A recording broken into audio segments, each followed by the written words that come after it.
la red que no enlaza,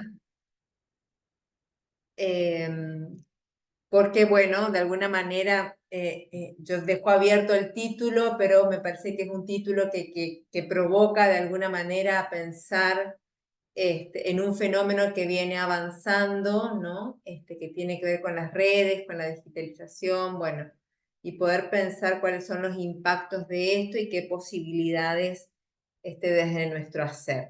Así que bueno, con esta breve introducción, como les decía, y sin extenderme más, voy a ir presentando a nuestras invitadas. La idea es darles un tiempo a cada una de ellas para su intervención y luego armar un espacio de intercambio entre todos y todas, para lo cual les proponemos, si quieren, ir escribiendo algunas preguntas y comentarios en el chat para que podamos ir retomando, y si no, lo hacemos directamente levantando la mano al final cuando abramos el espacio.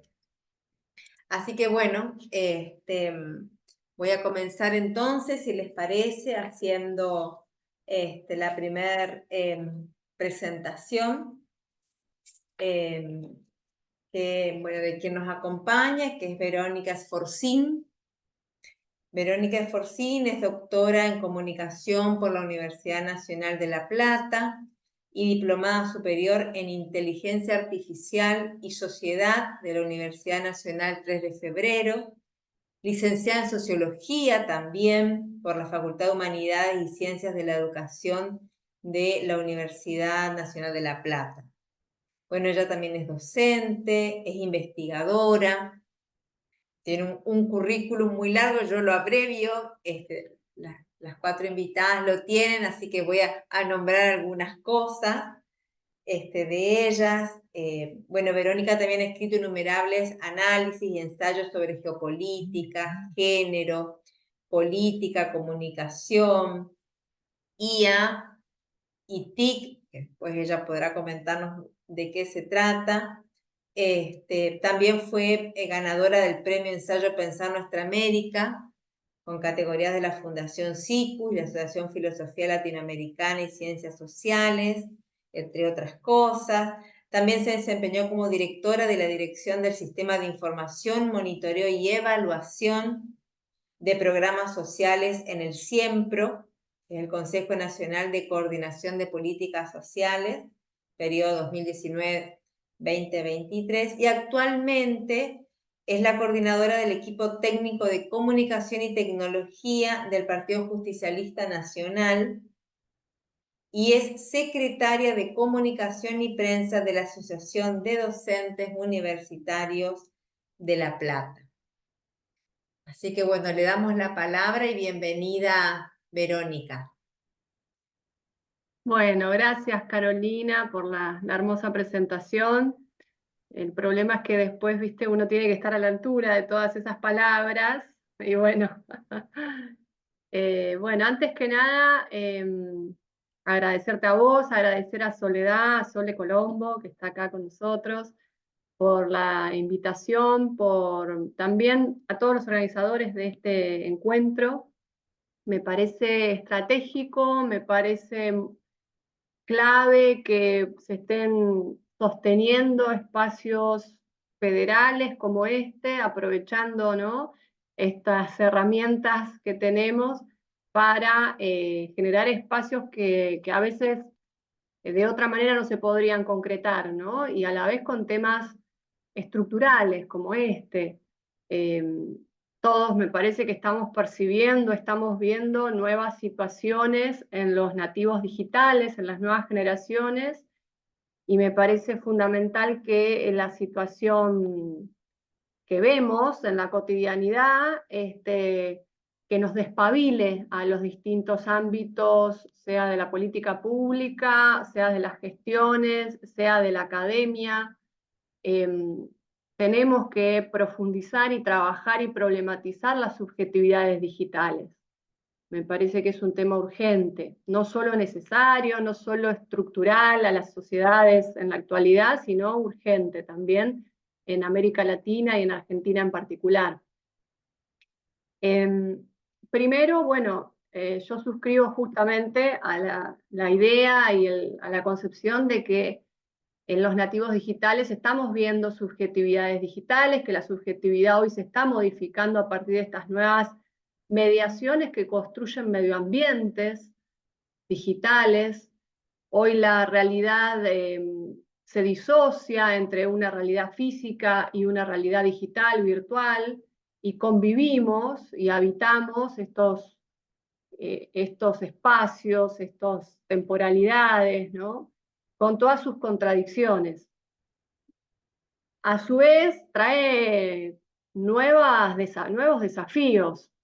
Por un lado, estamos ante un giro cognitivo, es decir, un medio ambiente digital que ya lo utilizamos para casi todo en nuestra vida cotidiana, ¿no? Es el primero de nuestros derechos, parece ser la conectividad, porque nos permite a partir de la conectividad educarnos, muchas veces nos permite trabajar, muchas veces nos permite también adquirir, eh, por ejemplo, todos los que son las políticas públicas, ¿no? Acercar a la política pública con los ciudadanos. Ahora, que este entorno sea digital y sea tecnológico trae nuevas problematizaciones. No me voy a meter con problemas, hasta podríamos hablar de problemas o nuevas situaciones en términos biológicos, ¿no? En términos del cerebro. Hay muchos especialistas que ya lo han trabajado, un poco me parece necesario igual bordearlo, porque este giro cognitivo también genera modificaciones incluso en cómo se va conformando el cerebro, sobre todo en los más chiquitos, ¿no? Y pensando la subjetividad como un proceso comunitario, como un proceso de estar en el mundo, de habitar el mundo, me parece clave pensar a estas nuevas mediaciones que todo el tiempo están siendo parte de este nuevo estar. Y pensemos en nosotros, yo por ejemplo tengo 40 y tantos, habitamos en dos mundos, ¿no? Un mundo analógico y un mundo digital. Bueno, los nativos digitales prácticamente sus afectos primarios fueron constituidos a partir de una relación con lo digital muy fuerte. Y en particular, lo digital en América Latina y en Argentina se nos presenta a través de las redes sociales. No en todo el mundo es así.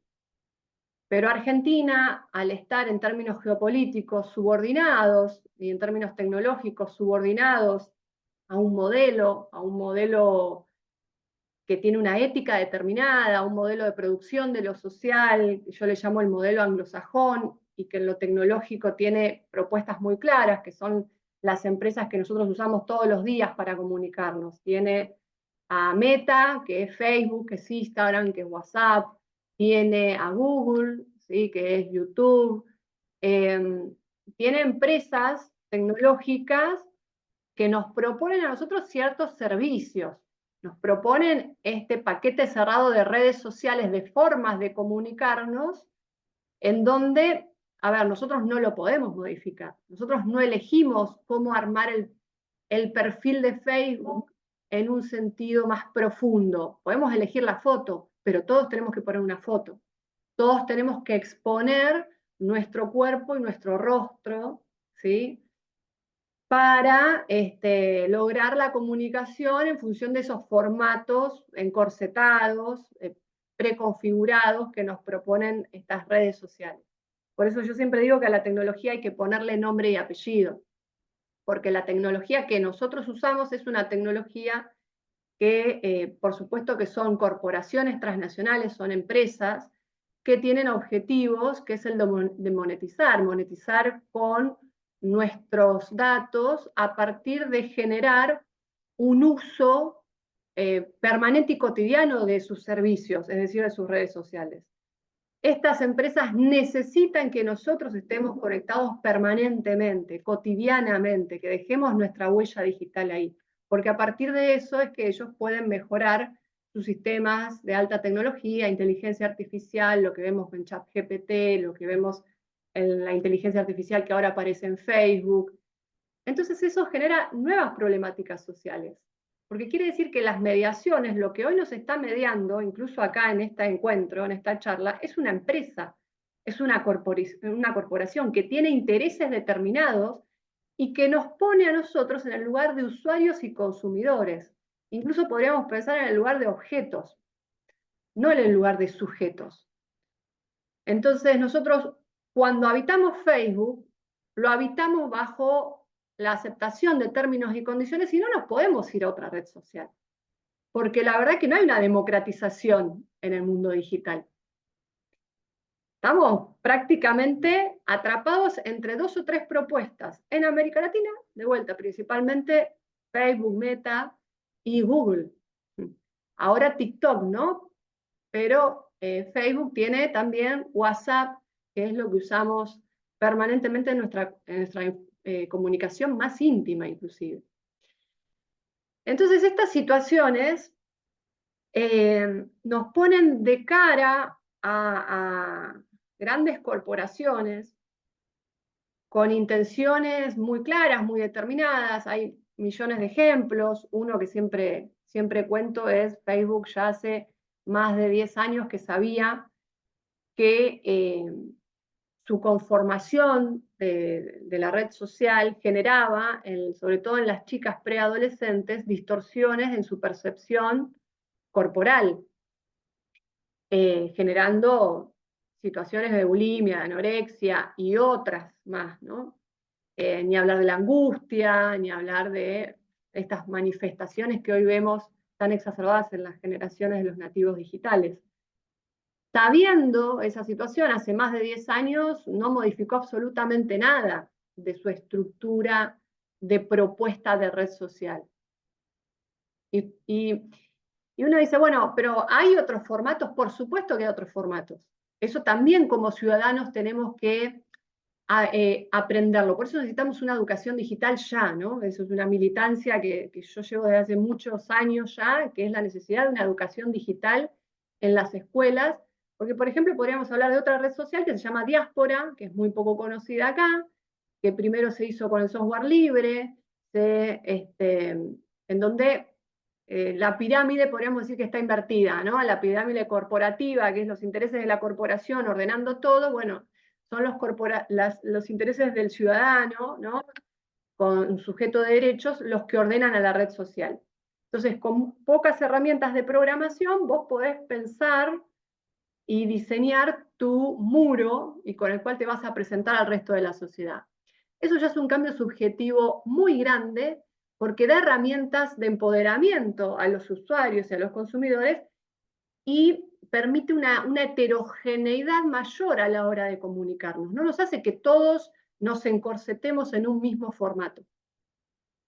Y Facebook, por supuesto, que trae muchísimos problemas en términos de distorsiones corporales, en términos de hiperexposición de la privacidad, de ya hoy no se puede hablar de lo público y lo privado como se hablaba hace 10 años, hace 15 años, ¿no? Pero una exacerbación de la intimidad y de lo privado que muchas veces genera luego de una de esas grandes exposiciones cotidianas permanentes, muchas veces angustias y en situaciones incluso también de exposición desmedida y de repercusión social de esas exposiciones, ¿no? Se va construyendo toda una cultura, yo diría, una cultura de lo digital corporativo, que es una cultura que lamentablemente construye perfiles más emocionales. También las redes sociales exacerban la imagen versus el texto. Parece que el texto está negado y sabemos que nosotros los sujetos necesitamos el texto para poder problematizar y narrar nuestra propia historia, nuestra propia singularidad. Si todo el tiempo estamos expuestos a imágenes, nos vamos volviendo sujetos que reaccionan, ¿no? Accionan y reaccionan. Aparte, bueno, toda se va produciendo algunos, incluso situaciones de más de las neurociencias, ¿no? Que hacen que todo el tiempo estemos reaccionarios, el multitasking, ¿no? Y todo el tiempo estemos reaccionando a imágenes y seamos subjetividades mucho más emocionales, en donde es mucho más difícil poner una coherencia narrativa a lo que nos pasa. Todo hay que explicarlo, parece, desde el aquí y ahora. Entonces, si vos tenés que explicar la historia, o tenés que explicar un proyecto político, o tenés que explicar un proyecto pedagógico, necesitas la narración, ¿cierto? Voy a tratar ya así de ir cerrando. Disculpa, sí, 2 Sí, minutos te quedan, Verónica. perfecto. Entonces, por supuesto que esto exacerba también a los perfiles emocionales y a la ansiedad, a la angustia, como nuevas situaciones endémicas, ¿no? Porque son perfiles que les cuesta mucho más sostener el conflicto, sostener la tolerancia con el otro, cada uno está encapsulado en su propio perfil, porque la corporación necesita que se rompan los lazos sociales, pero que haya una vinculación permanente con la red social, virtual. Y eso lo que hace también es generar, bueno, estados emocionales de angustia y de ansiedad. Entonces creo que es fundamental, para después dejarlo, ojalá que tengamos otro momento, creo que es fundamental que los chicos, los adolescentes, puedan no solamente cohabitar el mundo digital con una educación digital desde el Estado y con una educación digital que podamos construir como sociedades en distintos ámbitos, en los movimientos sociales, sindicales, en los centros, en los espacios de profesionales y demás, sino también reivindicar el lazo social físico hasta tanto no se puedan democratizar, ¿no?, los medios de comunicación de redes sociales, reivindicar también el espacio físico, y para eso, por supuesto, que también tiene que haber un ordenamiento desde la política pública y desde el Estado, ¿no? El Estado tiene que poder regular a las redes sociales, a estas corporaciones, poniendo tiempos, poniendo modos, y también desarrollando, por supuesto, una soberanía digital, tecnológica. Hoy lamentablemente estamos muy lejos de esa situación, para construir otras propuestas que no sean solamente las corporativas transnacionales que tenemos en la actualidad. Bueno, dejo acá y ojalá que después vamos a intercambiar. Muchas gracias. Perfecto, Vero, muchas gracias. Excelente. Después, si les parece, nos escuchamos y después hacemos como un punteo de cada intervención y damos lugar al intercambio, ¿sí? Bien, bueno, les presento entonces ahora a Milagro Schroeder, Está perfecto. bien. Milagros es coordinadora en el área educativa en Faro Digital y miembro del equipo de investigación. Es asesora lingüística con perspectiva de género. Hace más de 5 años trabaja en temas vinculados a la construcción de ciudadanía digital. Faro Digital, les cuento, es una organización civil que co-crea estrategias para un uso reflexivo y crítico de las tecnologías digitales. Bueno, te escuchamos, Milagros. Hola, muchas gracias. Bueno, muchas gracias por la convocatoria. Creo que soy la única que no soy psicóloga acá, así que gracias por, por dejarme dialogar con ustedes. Yo traje algo escrito, pero quiero ir conversando con algunas cosas que dijo Verónica, así que voy a ir un poco desordenada, me van a ver mirar para abajo porque voy a ir leyendo, pero también mirando a cámara en algunas cosas que voy a querer hacer hincapié.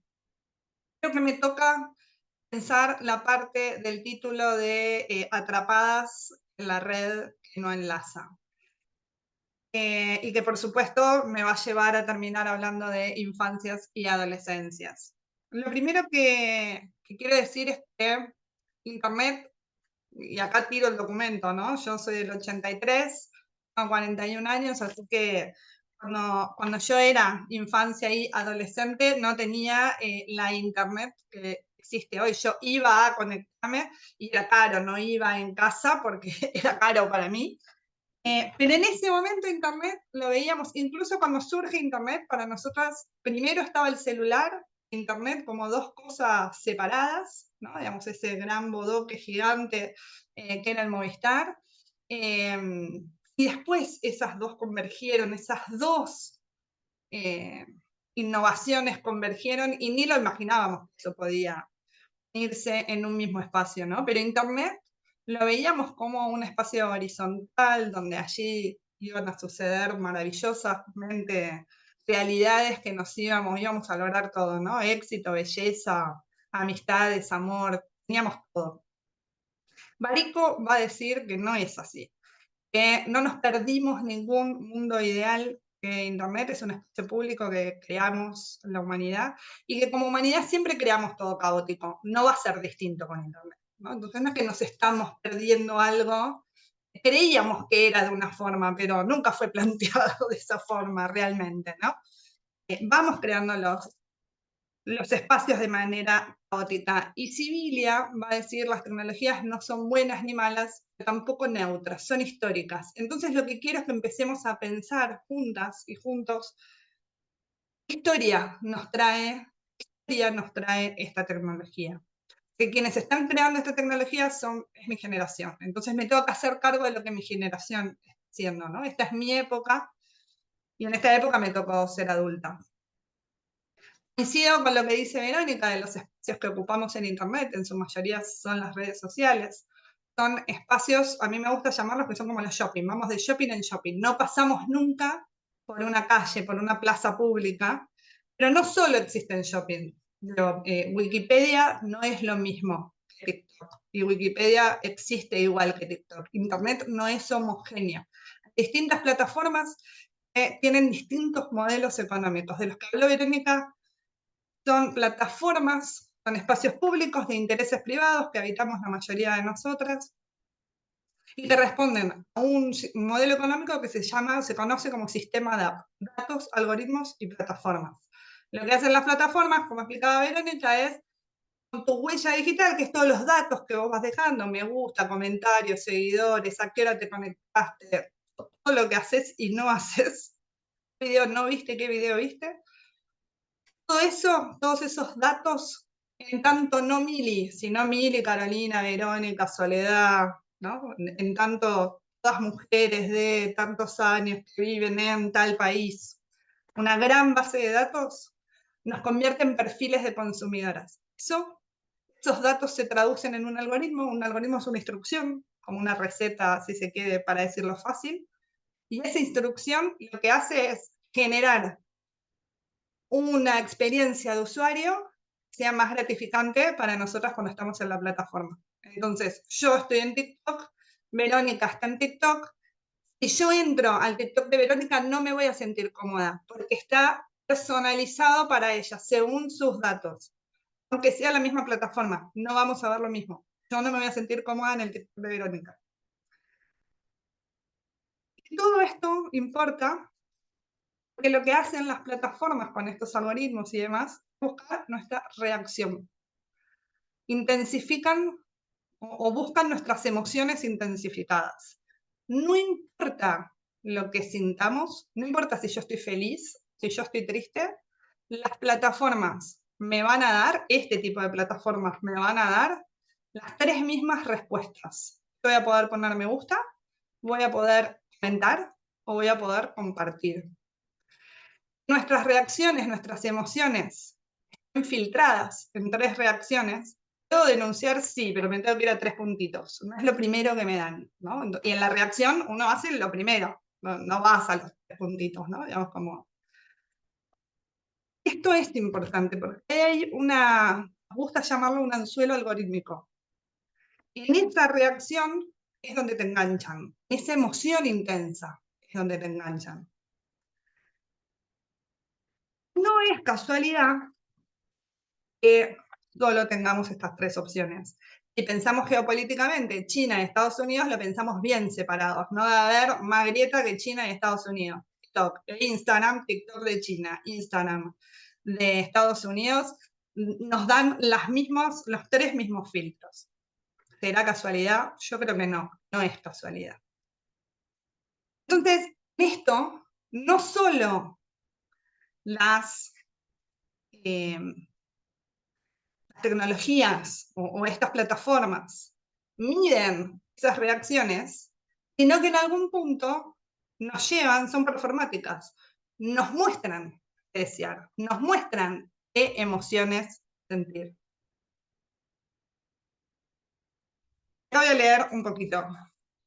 Esto se traduce en un fenómeno interesante. Los algoritmos no solo nos muestran contenido, sino que también nos muestran qué desear. Es imposible no desear, porque el deseo es una fuerza inherente a la experiencia humana. Lo que hacen estas plataformas es amplificarlo y moldearlo en torno a las emociones que nos impactan. Así, el algoritmo no solo responde a lo que deseamos, sino que nos guía a desear lo que más le conviene a la plataforma.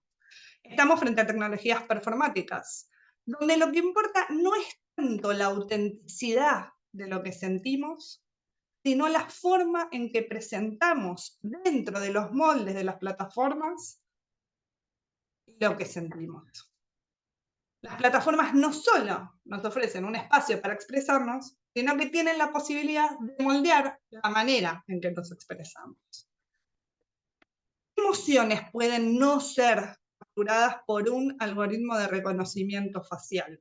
Se pregunta Karina Lyon.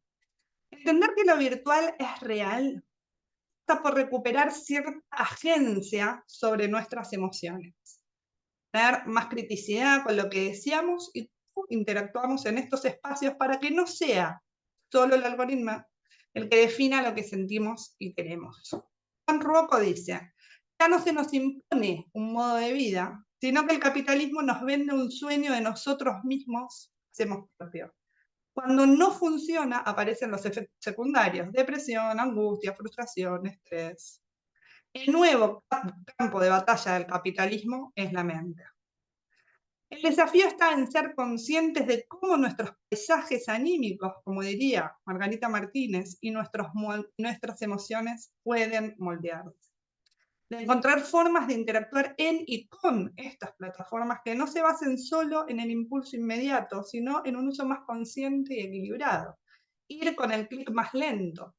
Tratar de nuestros vínculos, relaciones basadas en el respeto y la empatía y alcanzar la soberanía cognitiva, otra vez en palabras de Ruocco. Acá parece que si más o menos enseñamos un par de cosas, ya estaríamos, ¿no? Con las adolescencias y las infancias, abrimos la caja negra, les mostramos. Pero no solo tenemos realidad económica o geopolítica, sino que tenemos realidad social.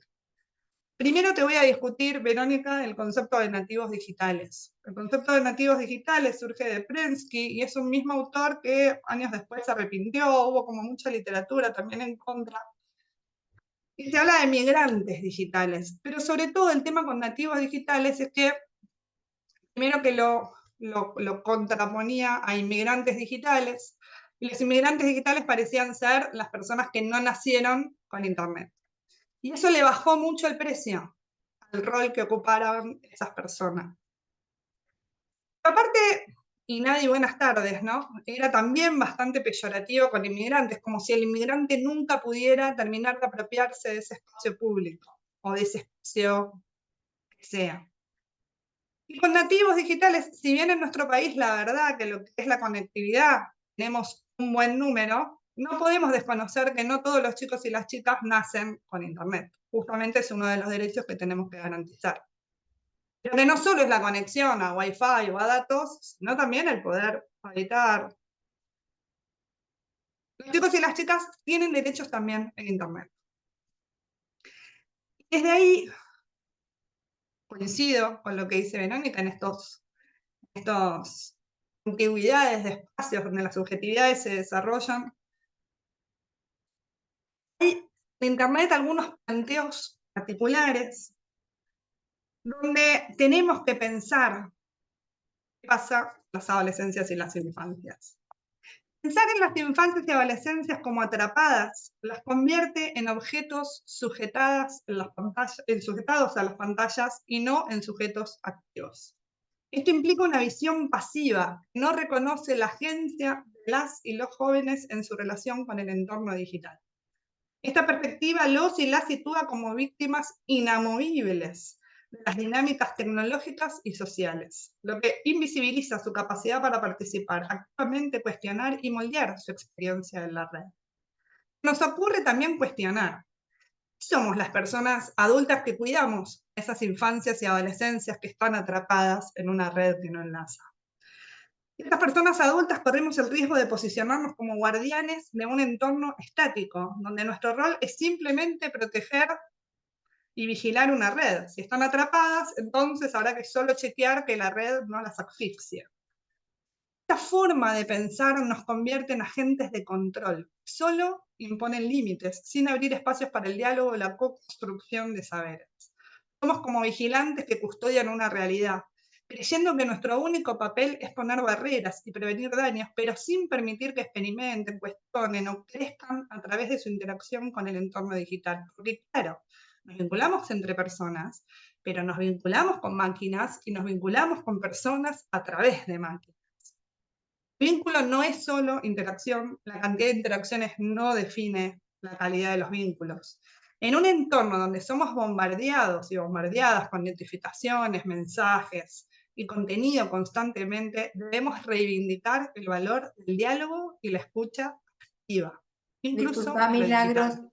en mi Ya voy tarea cerrando. fea, horrible, 2 Ya voy minutos. cerrando, ya voy cerrando. Desde Faro lo que proponemos es un puente intergeneracional. Pensar en el rol adulto. Es pensar qué hacemos. Los chicos y las chicas nos dicen que están solos en Internet. Nos lo dicen en todos los talleres, ¿no? Entonces hablamos no solo de la construcción de una ciudadanía digital, sino también en un concepto de Denis Nachmanovich, de la cuidadanía digital. Pensar en una educación digital integral. El diálogo es nuestra herramienta más poderosa. El cuidado es nuestra responsabilidad más urgente. La escucha y el vínculo son nuestros puntos de partida. Es fundamental que empecemos a ver la educación digital integral no como un simple aprendizaje de habilidades técnicas, sino como una oportunidad para construir puentes intergeneracionales, espacios donde jóvenes y personas adultas se encuentren, se escuchen y desde la vulnerabilidad compartida puedan crear una comunidad crítica. Desde Faro aprendimos que no basta con regular o informar. Necesitamos espacios donde se fomente la transformación, la escucha activa, donde podamos preguntarnos con sinceridad cómo te fue en Internet hoy. Nuestras acciones diarias reflejan el compromiso de construir una ciudadanía y una cuidadanía digital, donde las infancias y adolescencias puedan crecer, cuestionar y aprender en un entorno digital que los respete y los cuide. Es incómodo ser adulto, pero por suerte tenemos redes. Muchas gracias. Muchas gracias, Milagros. Excelente, un montón de cosas. Pensaba mientras te escuchaba que vos decías, creo que soy la única que no soy psicóloga. Bueno, justamente Verónica tampoco es psicóloga.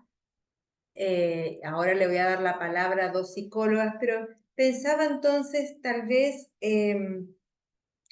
algunos puntos que ustedes trajeron, ¿sí? Rápidamente para darle la palabra a las colegas.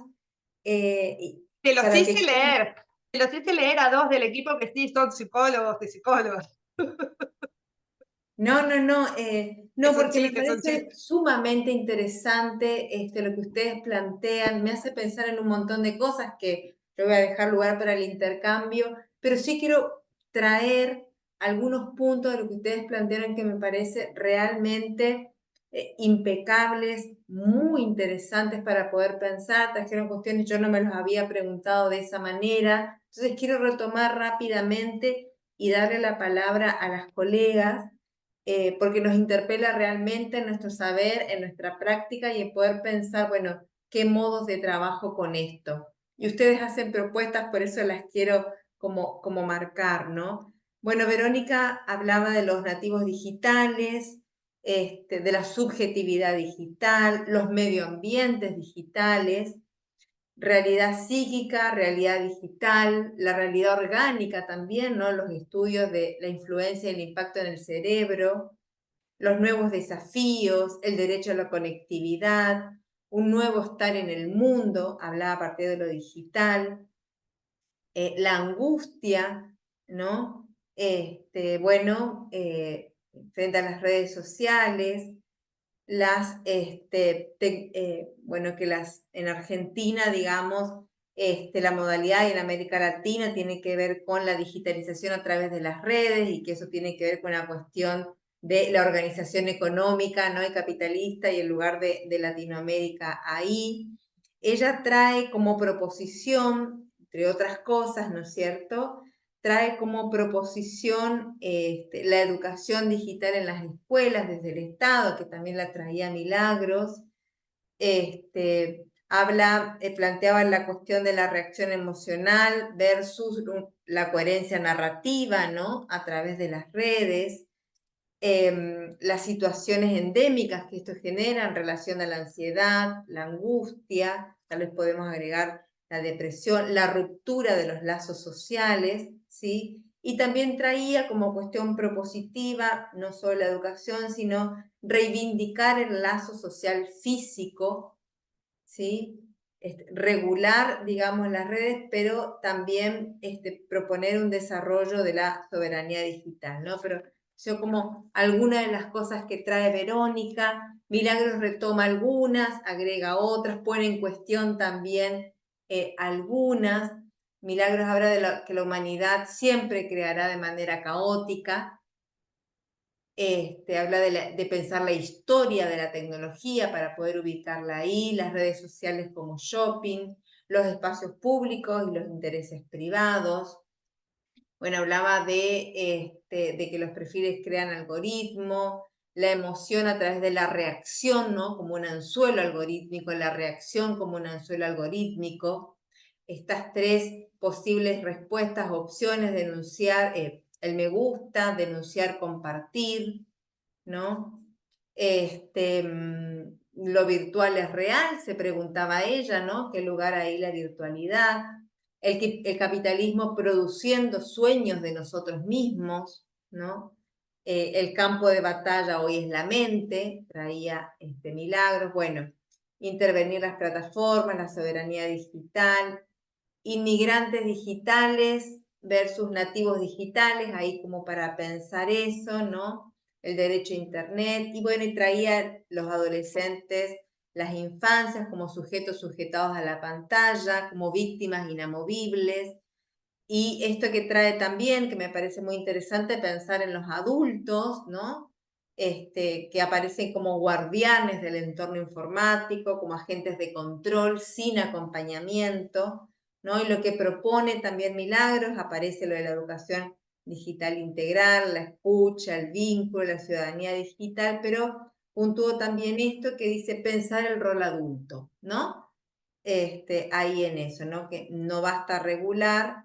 Y esta última pregunta, entre otras cosas, que dice en la interpelación, ¿cómo te fue con Internet hoy? ¿No? Como, me parece como interesante. Bueno, con este punteo más o menos, al menos de lo que a mí me impactó, abro, sigo, le doy la palabra a Natalia Palma.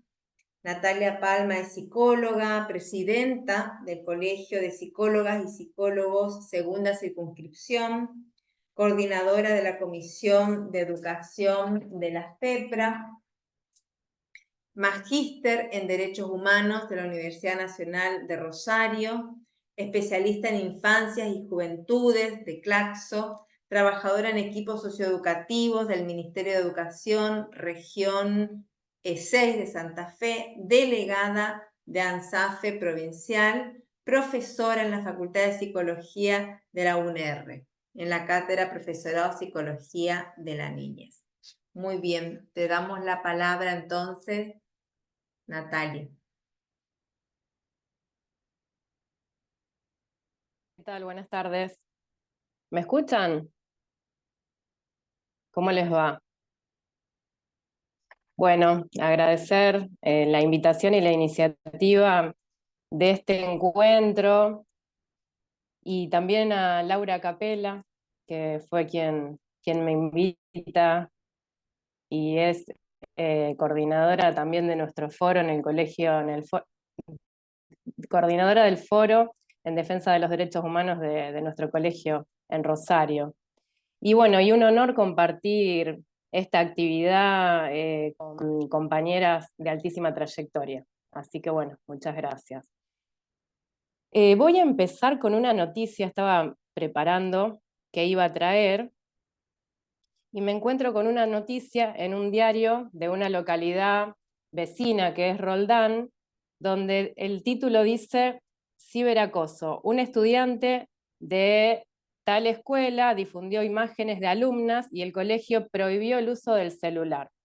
Yo les leo un breve recorte, pero para ir puntuando, a partir de este recorte de una situación, ¿qué resolución tuvo la escuela? Yo hablo desde el lugar también desde donde transito las prácticas cotidianamente, así que, bueno, voy a ir como mechando un poco cuestiones vinculadas a algunos conceptos que quería compartirles, ubicar algunas situaciones, ubicar las problemáticas con las que nos solemos encontrar, pero bueno, a partir de este recorte, ¿qué resolución tuvo pensar y en qué lugar quedó el estudiante que transgrede en esta situación que se la titula de ciberacoso? Un alumno dice que cursa el secundario en la localidad tal, tomó imágenes de chicas que concurren a la institución y las difundió sin su consentimiento. Incluso algunas de ellas habían sido intervenidas con inteligencia artificial, comprometiendo seriamente la intimidad de las menores involucradas.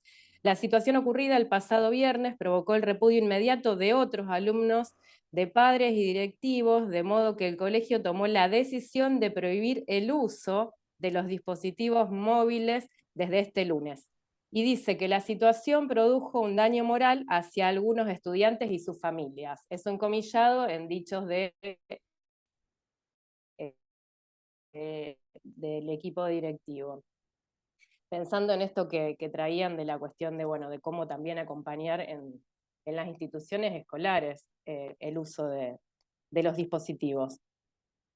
Bueno, como ya muchas veces solemos compartir, sin explayarme demasiado, pero sabemos que bueno, la pandemia se produjo en ese momento, en situación de pandemia, un uso del Internet sin límites y muchas veces en soledad, sin el acompañamiento de los adultos.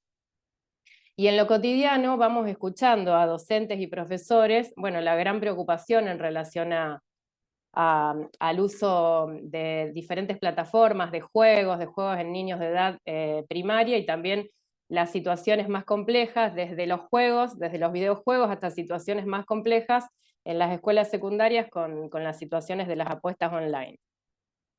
Eso por un lado. Y también hay otras cuestiones que tienen que ver con las situaciones de cómo se usan las redes sociales en las situaciones de diversas problemáticas. También se escuchan en las escuelas denuncias, entre comillas, que hacen familias a otros estudiantes por las situaciones de hostigamiento entre pares, ciberacoso y demás. Voy a tratar de ubicar tres cuestiones para el desarrollo del tema. Identificar primero cuáles son las problemáticas con las que nos encontramos en los espacios de prácticas vinculadas al tema que nos convoca hoy, cómo acompañar procesos donde el lazo social sea el actor protagonista, y cómo abordar desde las instituciones educativas con las familias y con los estudiantes estas problemáticas. Con respecto a las problemáticas a través de las redes sociales, yo las enumero y después en el intercambio se puede como ampliar un poco más. Nos encontramos, bueno, con el ciberacoso, nos encontramos con el sexting, el grooming, que constituye un delito, y ya no sería una situación entre pares, pero sí donde hay que estar alerta y constituye un delito, eso es importante saberlo. Los scratches, Y también dentro de los consumos problemáticos nos encontramos con los producidos por ciertas conductas compulsivas desde los sujetos hacia el juego. Las llamadas ludopatías que están dentro de las nuevas tecnologías en una guía de Provincia de Buenos Aires, que después les paso el número de la guía, que es muy interesante de cómo aborda cómo acompañar estas situaciones, y lo aborda no desde la patologización, sino desde una nueva práctica en el uso de las tecnologías. Tenemos las apuestas en línea, el consumo de redes y páginas, entre otras. Hasta aquí algunas de las problemáticas para sintetizar con las que nos vamos encontrando en el uso de las redes. Después, ¿cómo acompañar los procesos para la constitución del lazo social? ¿Cómo acompañar? Es una pregunta que surge en este espacio, también por Verónica y por Milagros. ¿Cómo generar condiciones para hacer comunidad? Y sabemos que a mayor avance del mercado, lo comunitario va retrocediendo. Pero bueno, tenemos una herramienta que siempre es buena recordarla, que tiene que ver con el juego, como nos lo trae Winnicott, que siempre se va actualizando y es importante poder traerlo. Winnicott afirmaba que jugar es hacer, no solo en el sentido material, sino también en un sentido subjetivo. El juego es eso que va tomando forma y es responsable de aquello que termina por constituir toda experiencia imaginativa y creadora.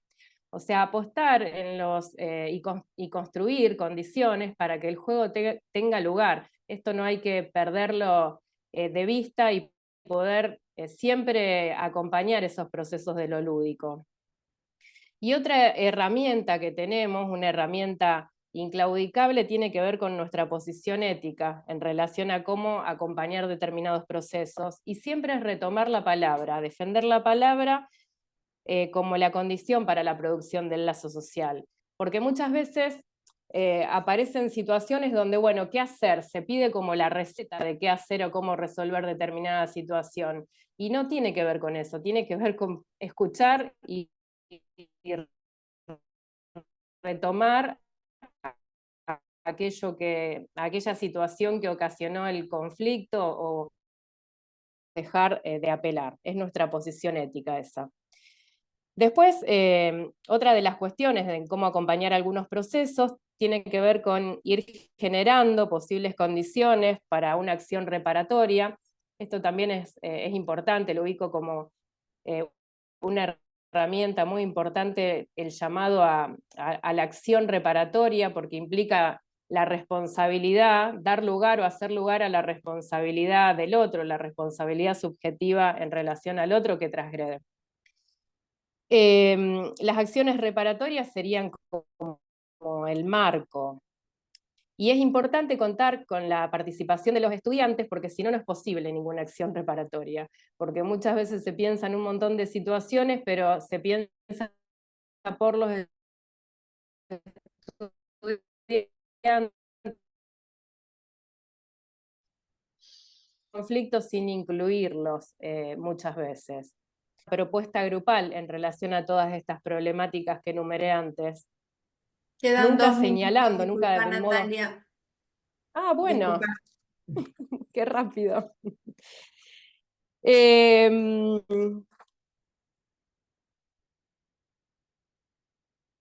En el punto 3 de cómo construimos abordajes posibles, bueno, la perspectiva es a través de la ESI, es una de las herramientas fundamentales para la prevención social y política. Siempre poder ahí recuperar la herramienta de la educación sexual integral, también en el trabajo con las familias y con los estudiantes. A través de múltiples disparadores que se puedan trabajar en plenarias, en reuniones con familias, en asambleas, siempre teniendo la participación activa de los estudiantes. Después, otra de las cuestiones tiene que ver con, bueno, en los adolescentes, a través de una guía que les decía antes, que se llama Alineamientos Curriculares para la prevención de las adicciones. Ahí aparece la problemática de las nuevas tecnologías, Después otra herramienta es la CONISMA, pautas para evitar el uso inadecuado de diagnósticos en el ámbito educativo. Esa herramienta, ese anexo de CONISMA, trabaja 3 ejes. Por un lado, no patologizar, no estigmatizar y no medicalizar las problemáticas. ¿Y cómo acompañamos? Bueno, alojar las problemáticas sin juzgar, sin prejuicios, desnaturalizar las violencias, hacer lugar a la escucha, propiciar un entramado intergeneracional que decía Milagros.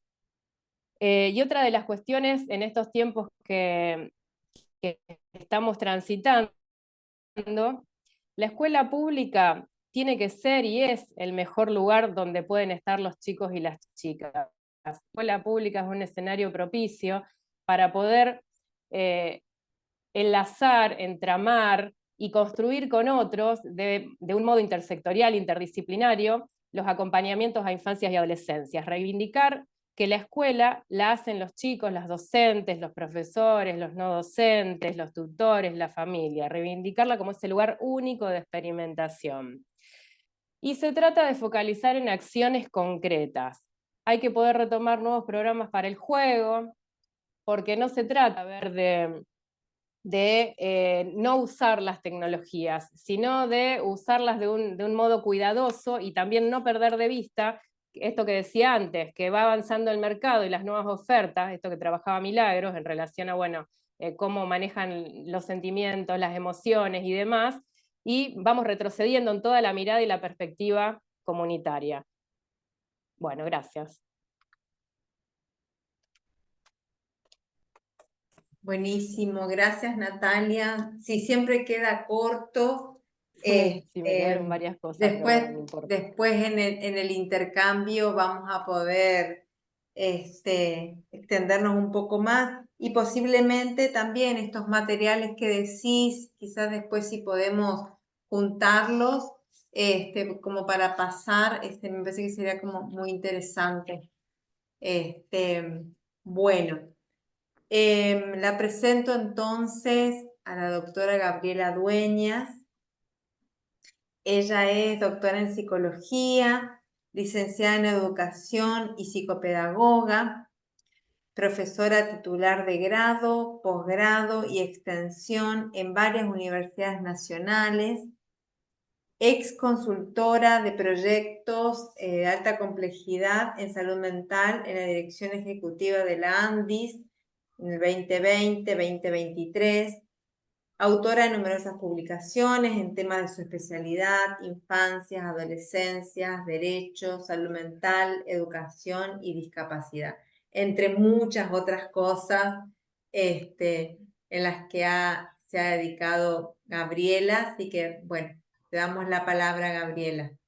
Bueno, muchísimas gracias, Carolina, muchísimas gracias, Soledad, muchísimas gracias, FEPRA, por invitarme a participar de este panel de lujo. Digo de lujo porque pude escuchar a quienes me antecedieron, Verónica, Milagros, Natalia, y cada una de ellas realmente hizo aportes tan valiosos, tan importantes, que yo me preguntaba, ¿y ahora qué digo yo? ¿De qué hablo? Porque la verdad es que fueron tratando una serie de cuestiones que me parecen fundamentales, claves en relación al título que hoy nos convoca, respecto de entrampados en una red que no enlaza, atrapa justamente, ¿no?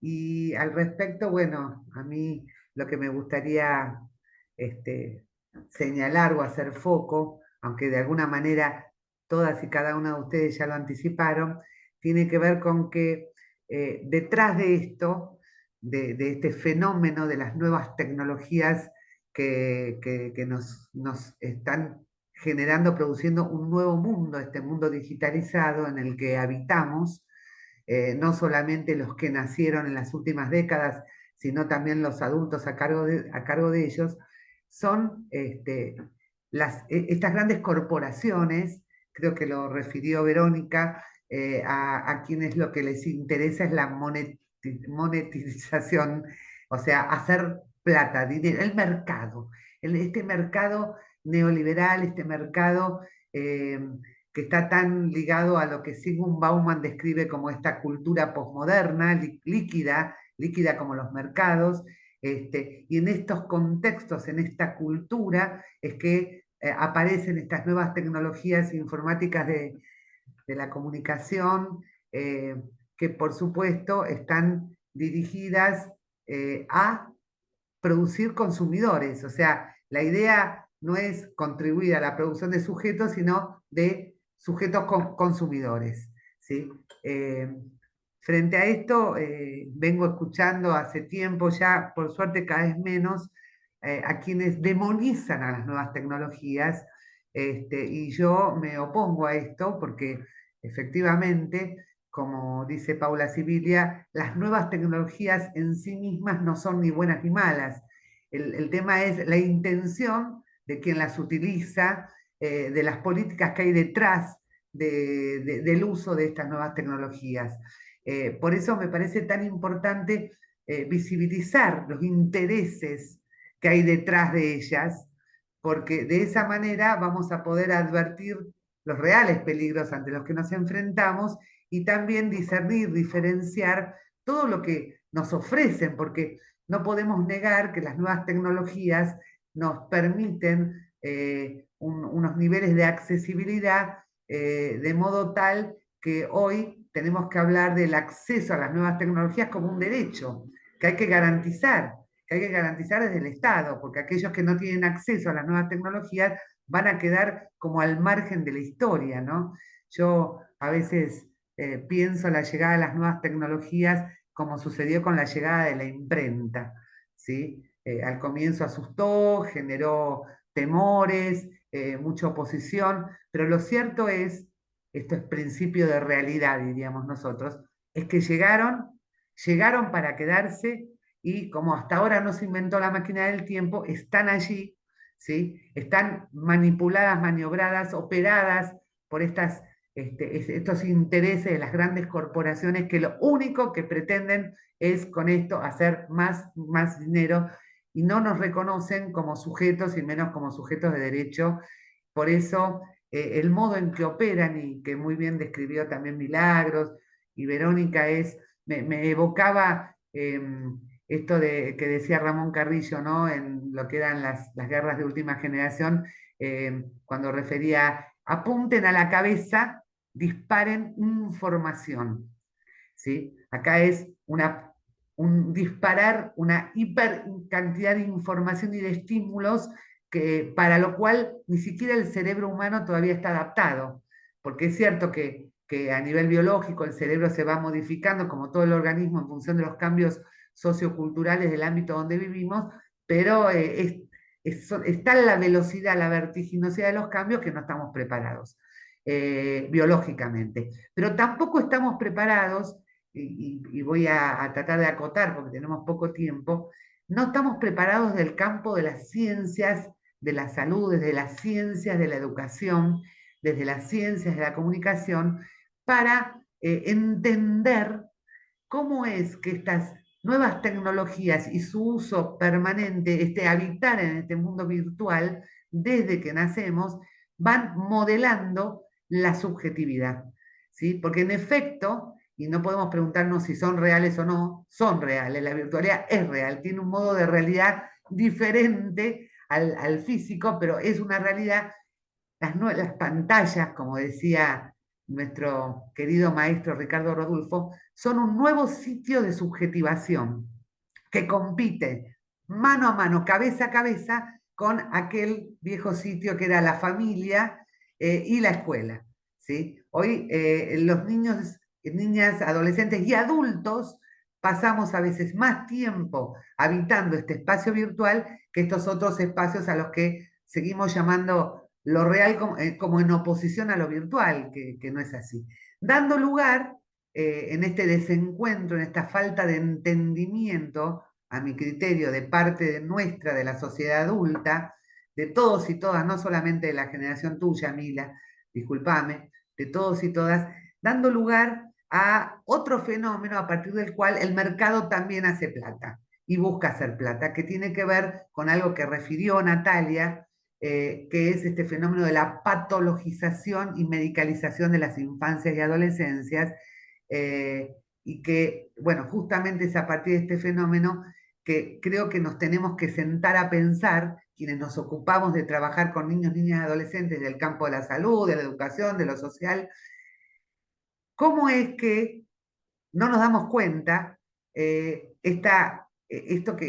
avance de esta tendencia a etiquetar, de que todos los días aparezcan niños diagnosticados, entre comillas, ¿no? Pero en realidad etiquetados de trastornos por déficit atencional, trastorno del espectro autista, trastornos Asperger, trastorno de retardo del lenguaje. Digo, si empezamos a ver la cantidad de trastornos mentales con los que están etiquetando diariamente a cantidades llamativas de niños, niñas y adolescentes, deberíamos preguntarnos qué hay, ¿no?, en el entorno en el que son criados y educados que produce quizás este tipo de conductas a partir de las cuales, disruptivas para los modelos clásicos modernos de la infancia, de lo que esperábamos como alumnos, estudiantes, hay algo que está pasando en el entorno en el que se crían, que está produciendo justamente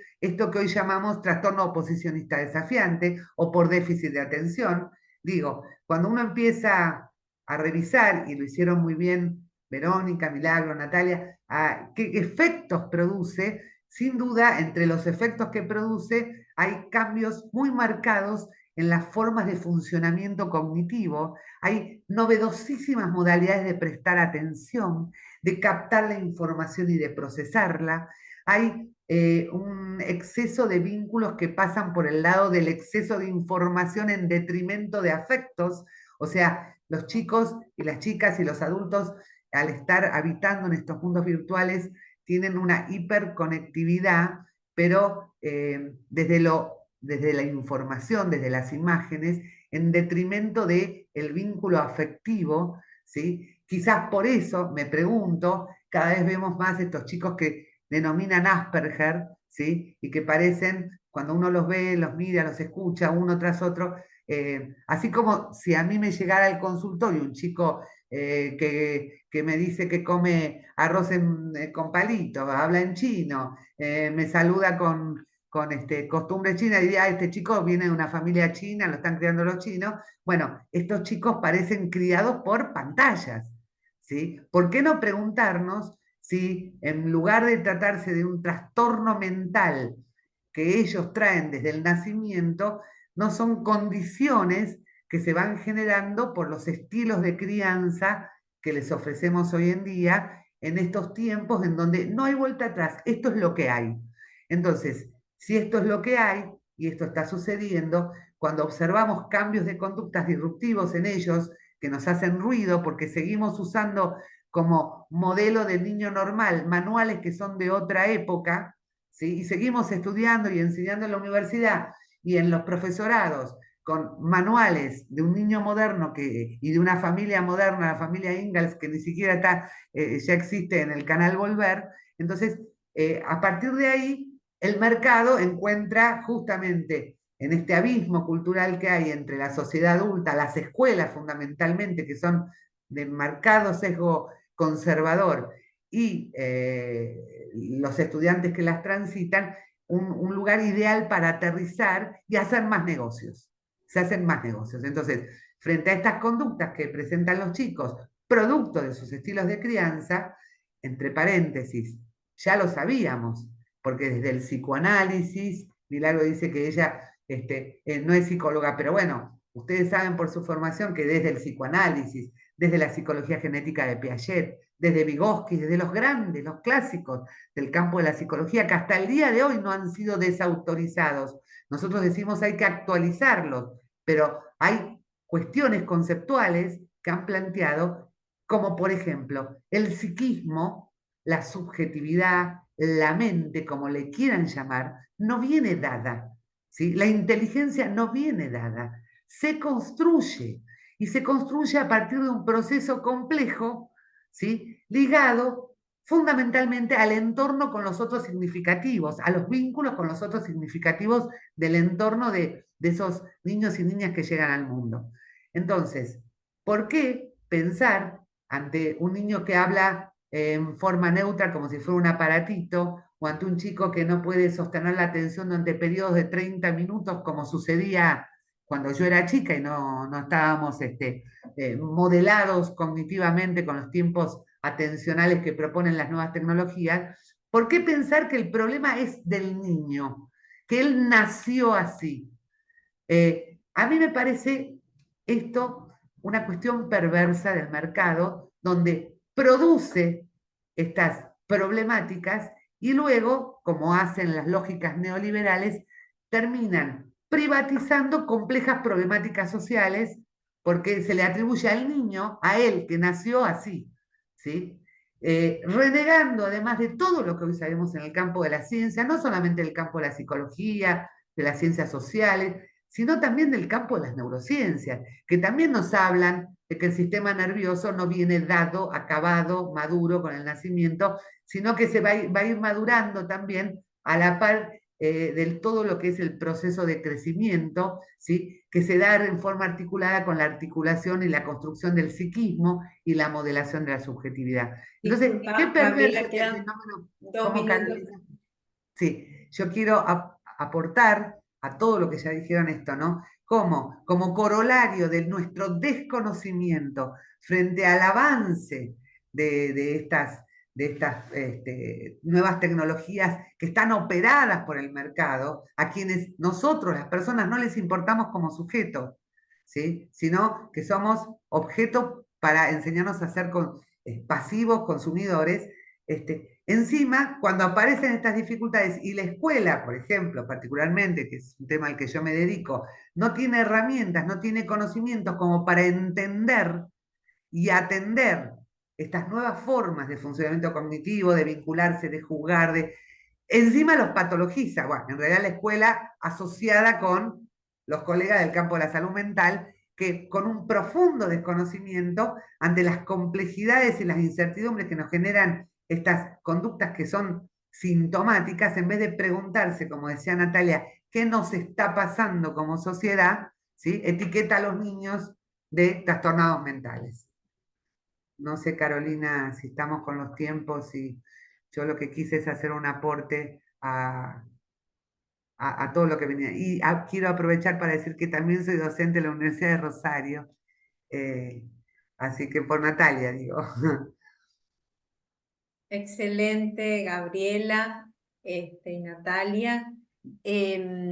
Bueno, si les parece, yo también tengo un punteo de lo que dijeron las colegas, pero abrimos el espacio para el intercambio. ¿Les parece? Hay algunas cosas allí en el chat, pero si les parece, ponemos la manito y vamos dando lugar así en ese orden a los que quieran y las que quieran tomar la palabra.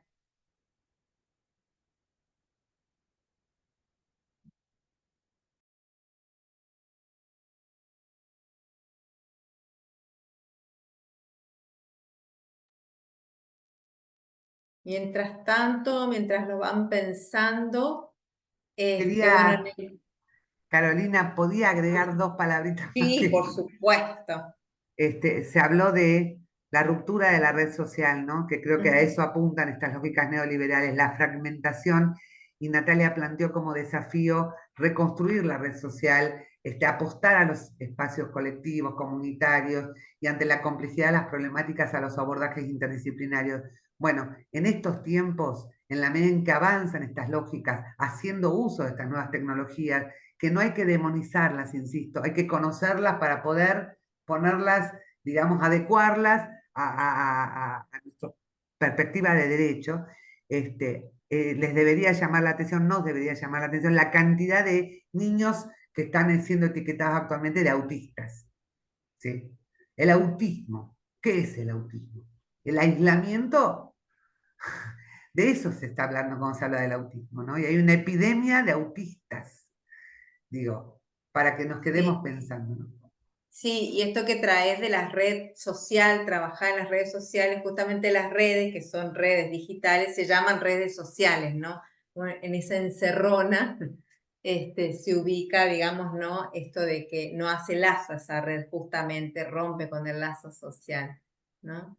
Bueno, sí, Milagros levantó la mano. Una cosita chiquita que no mencionamos ninguna de las cuatro y que me parece también importante mencionar es qué pasa con el sharenting, que tiene que ver con esta práctica de compartir imágenes de las infancias y de las adolescencias, en general por parte de las familias, pero también las escuelas, otras adultas de confianza. En realidad es un poco Funes el memorioso, ¿no? Yo siempre digo el mismo ejemplo de, yo tengo una hija de pandemia de 4 años, y mi hija tiene el 100% de sus días fotografiados con esas fotos en internet. No significa que yo las compartí en redes sociales, pero yo tengo una foto de la cesárea y la partera sacó esa foto y me la pasó por WhatsApp. Entonces, esto ya está en internet. Está en mi copia de seguridad de fotos, en la de mi marido y en la de la partera, por lo menos en esos 3 dispositivos con sus copias, ¿no?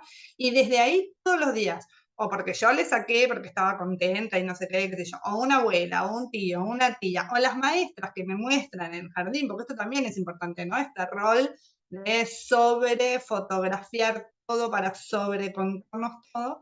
Bueno, no tenemos idea. Hoy esos sistemas son caóticos y no podés juntar las fotos de este con las fotos de aquel, pero yo no sé, el día de mañana cuando mi hija tenga 20, 30, 60, 40, lo que sea, puede juntar todas esas fotos, puede volver al 100% de sus días. Y eso tenemos que pensarlo también desde las subjetividades, ¿no? ¿Qué significa tener la posibilidad de volver al 100% de tus días?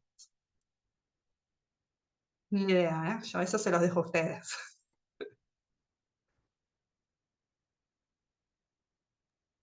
Gracias, Milagro. Sí. Sí, Gabriela. Sí, que ella dijo, terminó diciendo Milagros, ni idea. Yo creo que tenemos que partir de ahí.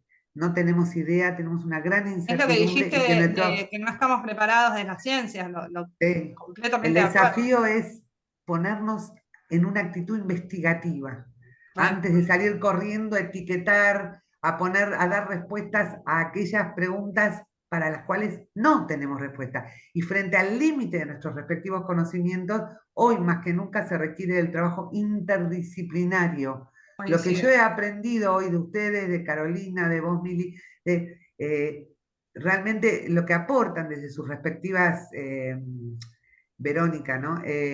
Ciencias que son lindantes con las nuestras, pero necesitamos trabajar en equipo. ¿Sí? Ese es el desafío.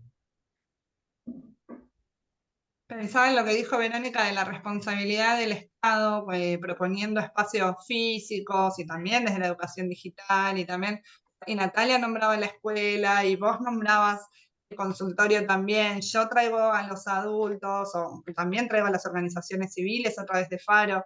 Digo, sin dudas, esto es por distintas responsabilidades, digo, y traigamos a las plataformas también haciéndose cargo. Digo, sin dudas esto es compartido y es algo que necesitamos hacer transversal.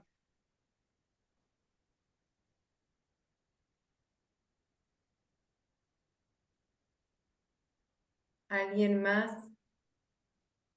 No encuentro la Sí, creo manito. que sí. ¿Natalia? Sí, pero hay alguien hablando. A ver, si alguien quiere poner la manito, la escuchamos, la escuchamos. No, no, te escuchamos, Nati. Eh, no, iba a compartir los documentos que ahí lo estaban pidiendo en el chat, porque hay uno que a lo mejor lo tengo que pasar porque creo que lo sacaron del Ministerio de Salud de la Nación, que no está más.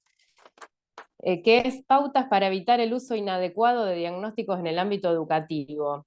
Lo Ese lo van tengo a y se lo encontrar, comparto. Perdóname, Natalia, porque si lo tenés el participé de su enlace, porque yo en el, redacción. ahí, Participé eso, de sí, su ya redacción. sé que estuviste en la redacción en el 2014. Sí, sí, un lujazo. Te los mando por WhatsApp. Porque lo que no encontré fue el enlace para pasarlo acá al Lo chat. tengo, lo tengo. Buenísimo. Y después la guía, que esa sí la van a encontrar, si quieren les paso el número y ustedes la buscan así, es lineamientos curriculares del Consejo Federal de Educación, es 256/15.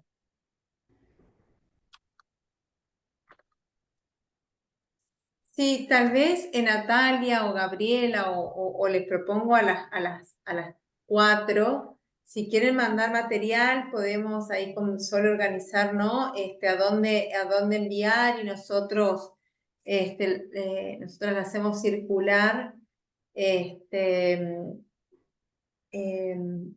están, sí, coinciden en ese pedido, No sé si, Laura.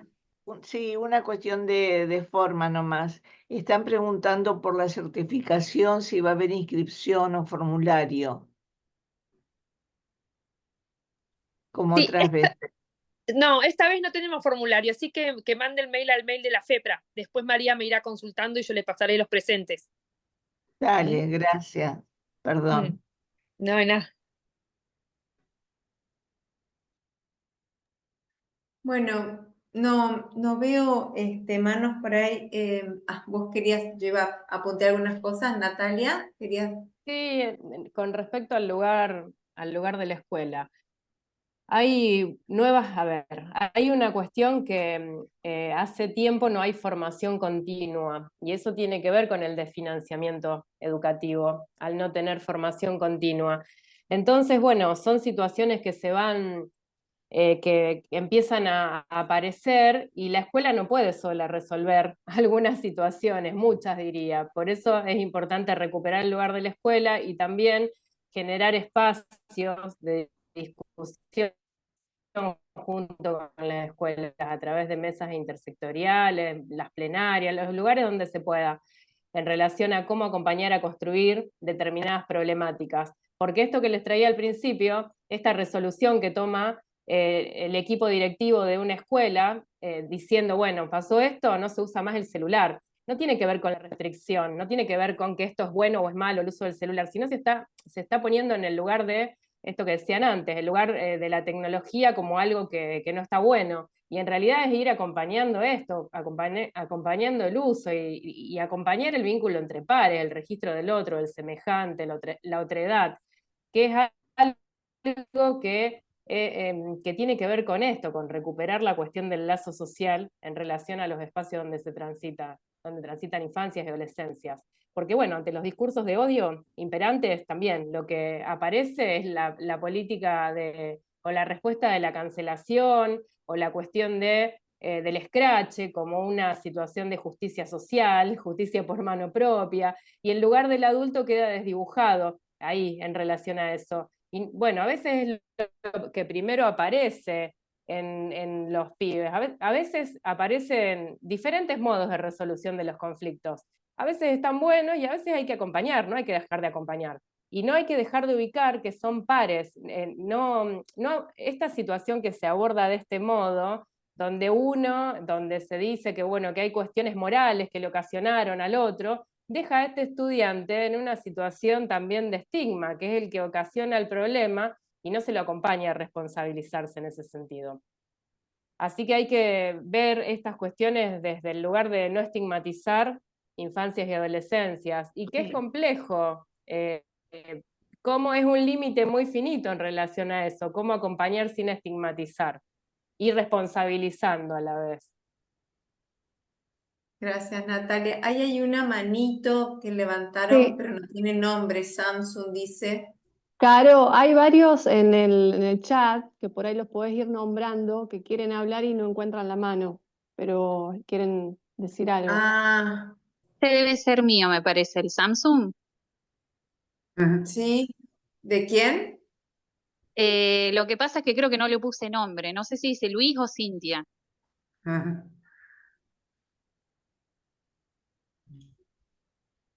Es mío, dice Teresa. Ah, bueno. Bueno, sí. La que está hablando es Cintia. Ah, bueno, ¿qué tal? Bueno, es muy cortito lo que voy a decir, ¿eh? Yo soy profe de música en un jardín. En realidad no soy psicóloga, estoy estudiando. pero es maravilloso, bueno, poder escucharlas, ¿no? Aprender de todo lo que están diciendo. Y también aprendo donde estoy, porque es como lo que estuvieron diciendo, es una lluvia de diagnósticos y eso que yo estoy en nivel inicial. Ves nenes de 2, 3 años que ya están etiquetados y cuando empezás a indagar un poco, ¿no? Son chicos que manejan la tecnología y bueno, no voy a decir de todo lo que ya dijeron porque sería de más, pero sí decir esto que se ve y es real, ¿no? Lo que hay en las escuelas y que también se genera por parte de del equipo directivo esta presión de, bueno, ¿qué hacemos? Necesito un acompañante. Y entonces entra todo como una especie de presión porque obviamente todo desborda y es triste por ahí ver niños que son medicados. Estoy hablando de 3, 4 o 5 años, ¿no? Yo estoy un poco como escandalizada por lo que está pasando porque es algo que ya se va muy a lo precoz, a lo temprano y bueno, es triste, ¿no? O sea, hay que hacer algo como para que este sistema, ¿no? Desde lo educativo, desde el ámbito de la salud y demás, no sé, parece como un imposible. Pero bueno, no sé si es como un descargo o un aporte, pero es muy real lo que está pasando. Gabriela, gracias. Te damos la palabra y está también Teresa Ivankov después, que no encontraba la manito, pero quiere. Sí, Sí, le quería responder a la profesora de música, que no recuerdo cómo dijo que se llamaba. Bueno, Cintia. Cintia, Cintia. este fenómeno que llamamos patologización y medicalización, te lo quiero subrayar porque no estamos cuestionando el uso cuando es necesario y de manera transitoria y no hay otro remedio de los psicofármacos, sino el abuso que se hace pensando en estos recursos no como un remedio, como un derecho social, un derecho que debe estar garantizado, sino como una mercancía, ¿sí? Diagnósticos también es una palabra que ponemos en tela de juicio, son etiquetas que se le ponen a los chicos. ¿Y qué hay detrás de todo esto? Hay mucho negocio, mucho negocio. Por supuesto que esto da para toda otra charla, ¿no? El gran negocio de la corporación médico-farmacéutica asociada a lo que llamamos la lógica del poder médico hegemónico, pero también pequeños negocios que a veces montan colegas, porque detrás de cada niño etiquetado de trastornado mental, por esto que producimos como sociedad y a lo que contribuye a producir las nuevas tecnologías, se monta una pyme, ¿sí? Bueno, esto quería solamente hacerlo como acotar esto y da para mucho más, ¿no? Sí, sí, sí. Gracias, Gabriela. Entonces, Teresa Ivankov. Hola, muchas gracias. Primero quiero agradecerle al licenciado Albarracín que me invitó. Yo soy abogada de la provincia de Tucumán y estoy especializada en salud mental. Hace 13 años que trabajo en el Poder Judicial, tratando de deslegitimar las malas prácticas que tienen los jueces de familia en la patologización, la medicalización y el estigma negativo que tiene la discapacidad y la salud mental en el fuero de familia de la provincia de Tucumán. Un poco, digamos, después de haber escuchado a todas las expositoras, hacer una reflexión sobre dónde estamos hoy y cómo estamos trabajando la salud mental de niño, niña, adolescente en una provincia donde no hay herramientas. De verdad que no hay herramientas intermediarias para poder garantizar el acceso a la salud en un trato humanizado e igualitario y accesible, ¿no? Sumado a lo que dice la doctora, que acompaño, el mercantilismo, digamos, de la salud mental en la Argentina y de la discapacidad. ¿Qué hay detrás de un diagnóstico y cómo se estigmatiza a alguien en un proceso judicial de determinación de la capacidad? La verdad, digamos, es hermoso escuchar a panelistas tan buenas, pero yo sigo, digamos, insistiendo en algo que creo que nos falta y que es poner en práctica todo lo que la ley de salud mental nos impone, ¿no? Poder garantizar ese artículo 26 de niño, niña, adolescente en tratamientos involuntarios, cómo actuar, cómo conseguir un asentimiento coloquial o alguna herramienta que permita participar en los tratamientos de parte de nuestros niños, niñas, adolescentes, qué recursos humanos tenemos en el área, en las distintas áreas del Ejecutivo y cómo resolvemos cuestiones sin judicializar. Eso era mi aporte y les agradezco la oportunidad a toda esta hermosa mesa. Muchas gracias. Muchas gracias a vos. Estaba Verónica y después le damos la palabra a Diego. Sí, cortito. Primero, bueno, la verdad que muy contenta de haberlas podido escuchar. Al haber empezado después, bueno, uno se queda con muchas cosas que les van disparando las otras compañeras. La verdad que impresionante me pareció el panel, muchos aportes, y me quedé con una cosita que me parece interesante en todo lo que fueron diciendo, la importancia del Estado, ¿no? La importancia de la política pública y del Estado para que nos acompañe a la comunidad y que la comunidad exija, ¿no?, a este Estado que esté presente para poder tener herramientas para abordar una problemática que sin duda es social y que de manera individual no se puede trabajar. Lamentablemente, a veces uno escucha en la academia, en la universidad, hemos hecho foros, hemos hecho charlas, con algunos discursos que me parecen bastante liberales, que marcan, bueno, de la utilización o no de las tecnologías depende de cada uno, ¿no? Cada uno tiene que poder regular el uso, los tiempos, y ahí me parece que hay un exceso de voluntarismo. Por eso celebro mucho las perspectivas que se fueron planteando acá, porque vemos que es una problemática muy compleja para la sociedad, que tiene que ver con relaciones de poder, que tienen que ver con esta introducción del mercado en la subjetividad, en la construcción de subjetividades. Entonces, sin duda, si el Estado no está presente, siendo parte, por supuesto que el Estado solo ya sabemos que nunca logra nada, el Estado encerrado tampoco, el Estado neoliberal menos que menos, pero sí el Estado como un actor de la política pública para que también sea uno de los impulsores de herramientas, de instrumentos que necesitamos como sociedad para problematizar estos temas, ¿no? Me parece que si no nos vamos a quedar a mitad de camino, simplemente eso. Gracias. Diego.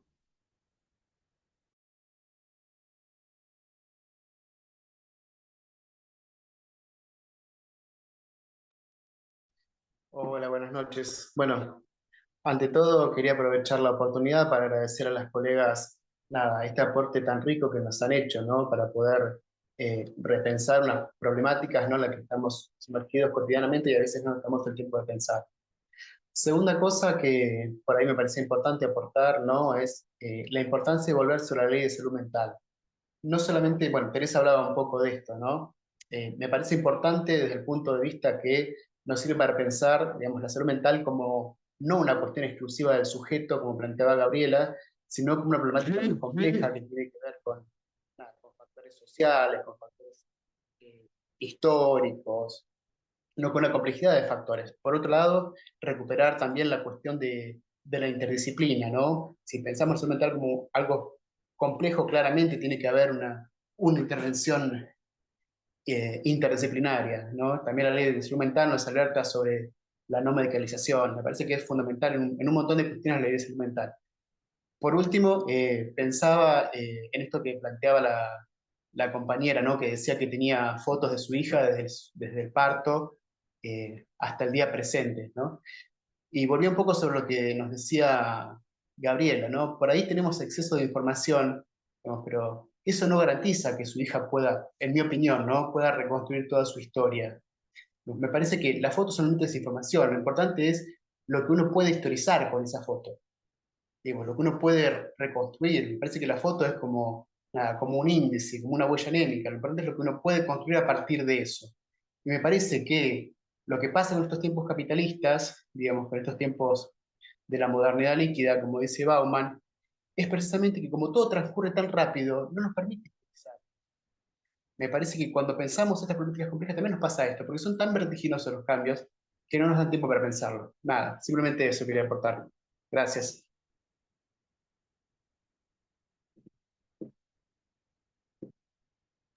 Gracias, Diego. Ahí compartí el mail de FEPRA que estaban pidiendo. Carolina, Ahí, Mili, ¿sí?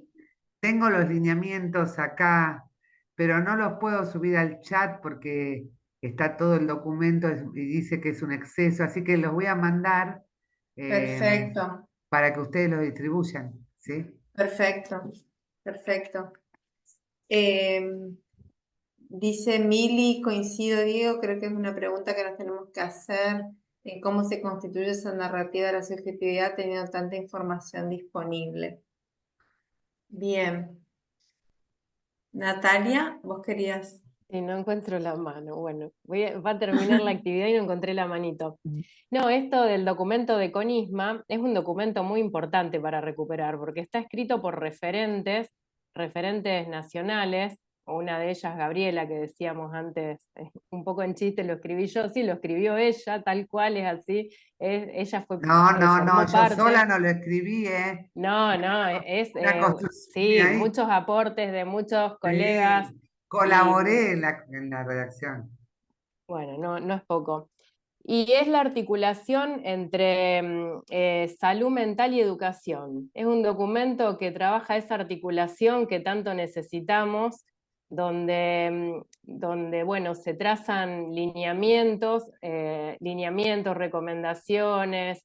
Es muy cuidadoso, tiene pautas muy cuidadosas y tiene mucho material. Así que bueno, es un documento como para tenerlo a mano, de material ahí cotidiano para las intervenciones que se vayan a dar. Eso quería agregar. Gracias, Natalia. Bueno, creo que estamos más o menos en hora, como para ir cerrando. Bueno, Emilia agradece por los intercambios. Me encantó ser parte de este cruce. El puente entre distintos actores es clave y celebro que estos espacios se generen. Súper agradecida desde FAR.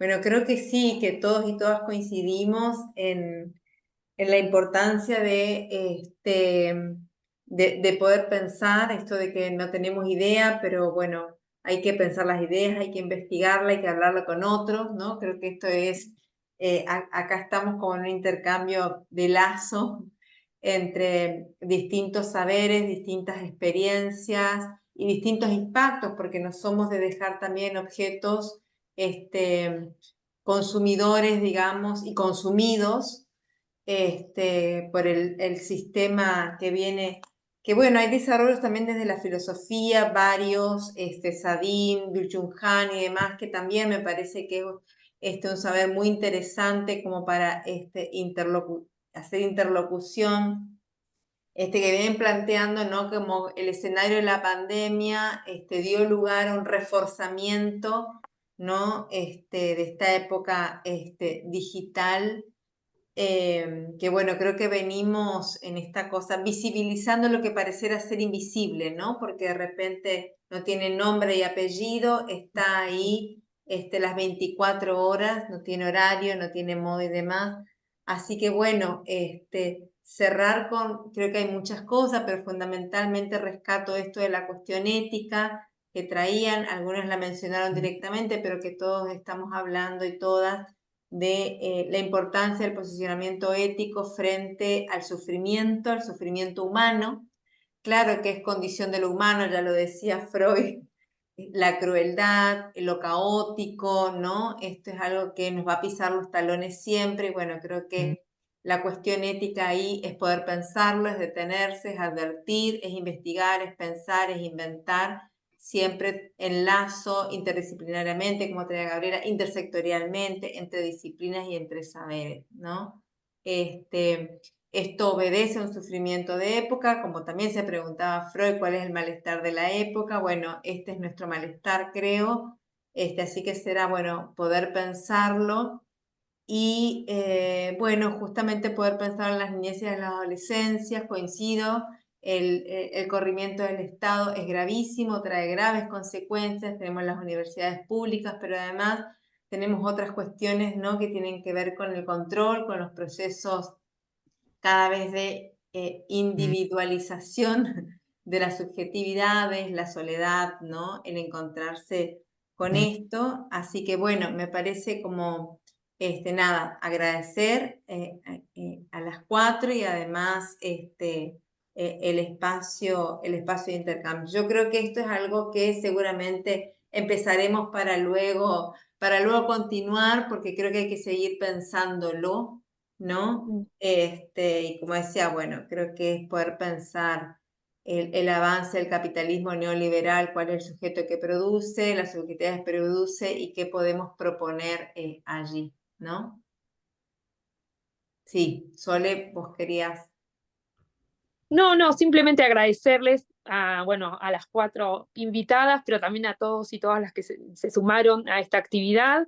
Y yo me quedo con esta tríada ahí, ¿no?, que por ahí creo que mencionaba Milagro, de el diálogo, los cuidados y la escucha, ¿no? Como, bueno, digo, pensando en este eje, pero en cada uno de los ejes que abordamos en este conversatorio y en nuestra práctica. Me parece que si hablamos de salud mental, la posición ética tiene que ver con esa tríada. Nada, me voy con un montón de preguntas, digamos, súper interpelada del cómo acompañar, esto que vos planteás, Milagro, en relación a los niños y niñas que desde la sala de parto nacen con un celular enfocándolos, es una gran, una gran pregunta para nada, por ahí, como decía las demás colegas, para investigar y para estar atentos y atentas. Pero nada, me voy más, agradecerles los aportes, me voy con más preguntas, con este desconocimiento por ahí que planteaba también Gabriela, más grande, pero también con la curiosidad, la iniciativa y bueno, y por lo menos las intenciones de profundizar en estos temas de acá en adelante. Me parece que es el gran desafío para nuestro colectivo, para todos los trabajadores y trabajadoras de la salud mental, más allá de la disciplina o de la profesión en la que cada uno estemos, ¿no? Eso, simplemente. Buenas noches y muchas gracias. Muchas gracias. Chao, Ahí les muchas mandé gracias. por WhatsApp los lineamientos, ¿eh? Perfecto. Yo Ya. coordino con María para que los tengan en la FEPRA por si los piden. Sí. Perfecto. Gracias. Muchas gracias. Chao, chao. Buenas noches.